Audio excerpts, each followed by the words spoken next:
A 51-year-old man has lost over 1,37,000 after falling prey to a fake RTO e-Challan mobile application scam at Karanjare.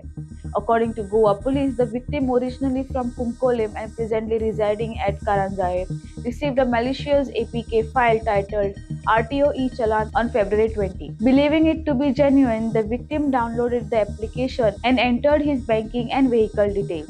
This allowed cyber fraudsters to gain unauthorized access to his bank account and WhatsApp, leading to illegal withdrawal of 1,37,000. A formal complaint was registered on February 26, following which a cyber fraud case has been filed.